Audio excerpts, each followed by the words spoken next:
concept of a zombie movie involving zoo animals is one with a lot of potential for creative ideas. With a story devised by horror filmmaker Clive Barker, Night of the Zoopocalypse has its moments of creepiness as these animals get infected and we follow those trying to survive.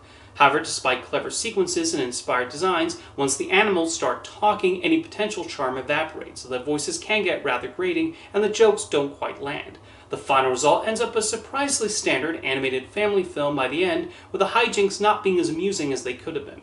The strongest scenes are when the filmmakers rely on atmosphere and showing the danger of these infected animals. When the first affected animal leaps out and starts creeping around, they go all out in showing how this bunny has become possessed, and it is quite creepy, especially when it starts transforming innocent chicks, monkeys, and other animals into monsters.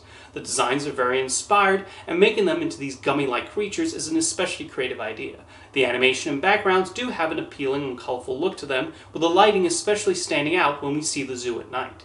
Where the film underwhelms is with the characters, none of whom are particularly endearing. Everyone speaks in over-exaggerated voices, which, yes, is standard for animation, but these voices tend to grate and the dialogue they're saying is not particularly funny.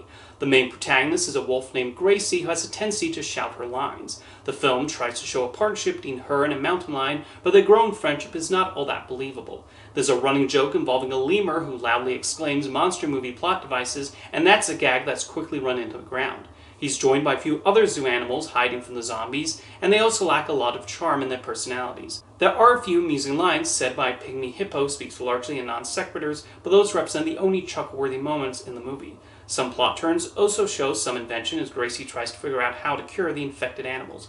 However, a certain amount of ending fatigue does set in after a while, despite the film's short 90-minute runtime. Night of the Zoopocalypse had the potential to be a fun zombie movie for the younger set, and there is some creativity in the designs. It's fun seeing the zombified versions of the animals as they jump around, crawl, and roar their way through the zoo and bite everything in their path. That's where the movie's at its most creative. Unfortunately, what drags it down are the characters and the humor, which don't result in much amusement.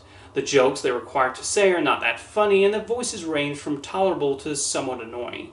It would have been nice to see this concept and these designs applied to a stronger story.